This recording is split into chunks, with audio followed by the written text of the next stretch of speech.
everyone. Assalamualaikum Assalamualaikum warahmatullahi warahmatullahi wabarakatuh. wabarakatuh. Salam solusi, Solusi untuk untuk berdiskusi. berdiskusi. Perkenalkan, saya Ayu Widari dengan NIM 0601232023 dan rekan saya Akila Syahrani dengan NIM 0601231011. Kami adalah kelompok 8 dari kelas IP1 Prodi Ilmu Perpustakaan Stambuk 2023.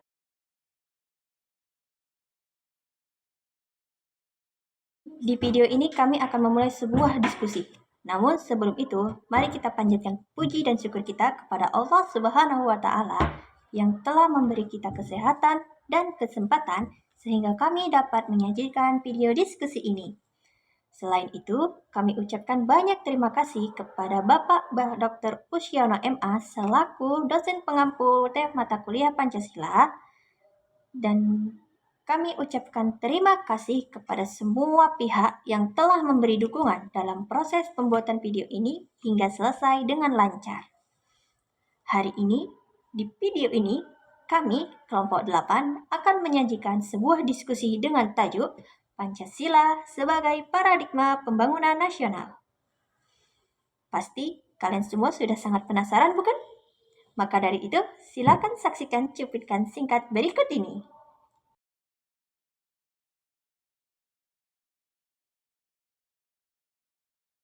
Assalamualaikum warahmatullahi wabarakatuh. Saya Akila Syahrani dari kelompok 8 akan mempresentasikan sebuah materi dengan judul Pancasila sebagai Paradigma Pembangunan Nasional.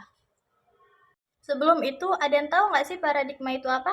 Dari artikel yang saya baca, paradigma adalah suatu keyakinan atau kepercayaan yang mendasari seseorang dalam melakukan segala tindakan. Nah, dari sini dapat diartikan bahwa paradigma itu merupakan niat seseorang yang ingin melakukan sesuatu dengan keyakinan yang kuat. Lantas, apa sih paradigma Indonesia? Ada yang tahu? Kamu? Dalam konteks negara Indonesia, paradigma yang diyakini kebenarannya adalah Pancasila.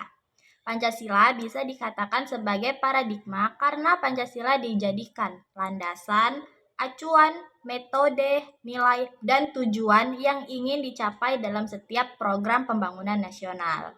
Secara singkatnya, Indonesia tidak bisa lepas dari Pancasila dalam menentukan apapun yang berhubungan dengan masa depan negara tercinta kita. Dan kalian tahu nggak pembangunan nasional itu apa? Pembangunan nasional merupakan rangkaian pembangunan berkesinambungan. Pembangunan nasional dilaksanakan dalam rangka mewujudkan kemakmuran rakyat Indonesia. Ada 5 aspek dalam pembangunan nasional, yaitu politik, ekonomi, sosial budaya, hukum, dan juga pertahanan keamanan.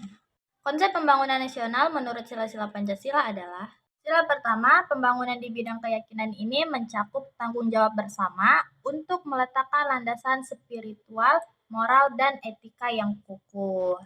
Sila kedua, pemikiran pembangunan ini mencakup peningkatan martabat, hak, dan kewajiban asasi warga negara, serta menghapus segala bentuk penindasan dari pihak manapun, kesengsaraan maupun ketidakadilan.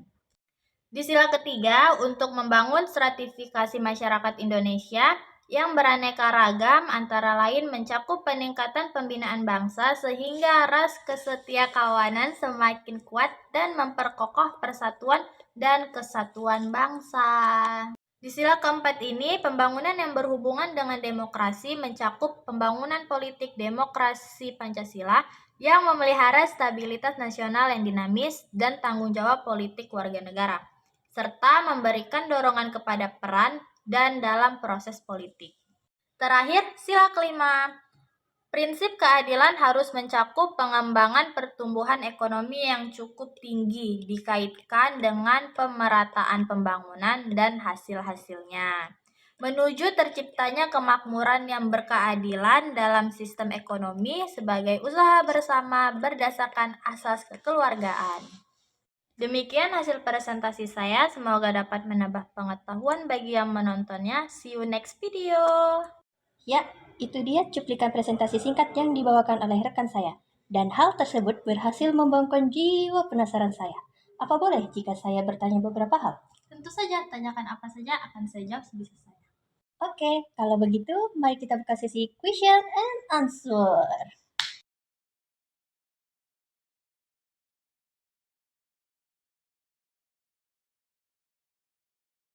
Pertanyaan pertama, bisa berikan contoh pembangunan nasional yang menerapkan Pancasila dalam berbagai aspek?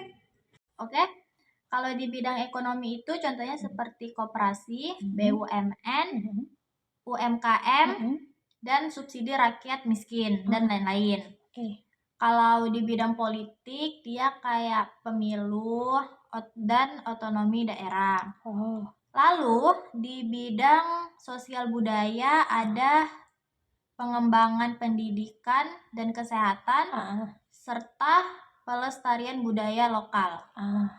Setelah itu ada di bidang hukum, contohnya dia pemberantasan korupsi dan perlindungan hak asasi manusia. Dan yang terakhir adalah bidang pertahanan keamanan, contohnya seperti program wajib militer, penanganan terorisme, dan parasitisme.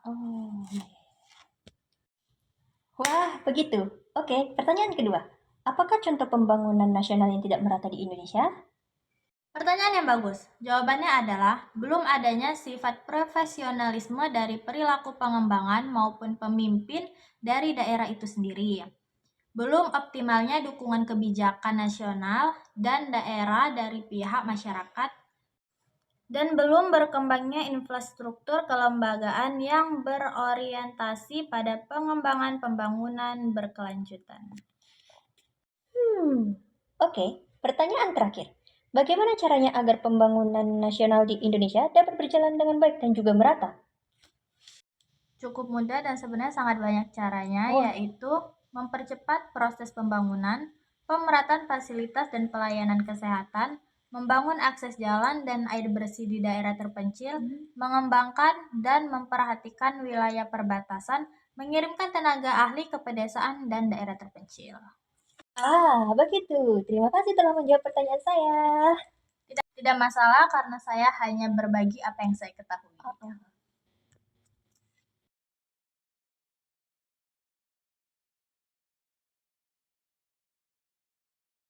Nah, dengan ini kami simpulkan bahwa Pancasila sebagai paradigma pembangunan nasional memiliki makna bahwa Pancasila menjadi landasan, acuan, metode, nilai, dan tujuan yang ingin dicapai dalam setiap program pembangunan nasional. Hal ini dilakukan karena Pancasila merupakan dasar negara dan pandangan hidup bangsa Indonesia yang mengandung nilai-nilai luhur yang sesuai dengan lingkungan sosial dan budaya bangsa Indonesia. Pancasila juga merupakan hasil perjuangan dan kesepakatan bersama bangsa Indonesia yang mencerminkan cita-cita dan tujuan nasional. Penerapan Pancasila sebagai paradigma pembangunan nasional dapat dilihat di berbagai aspek seperti ekonomi, politik, sosial budaya, hukum, pertahanan, dan keamanan.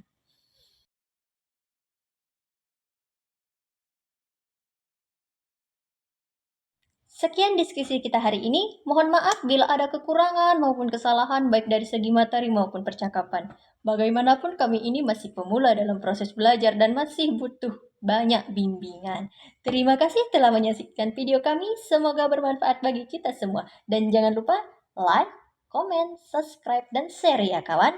Saya Ayu Widari dan saya Akila Syahrani. Pamit undur diri. Assalamualaikum warahmatullahi wabarakatuh. Salam solusi. Sampai berjumpa kembali.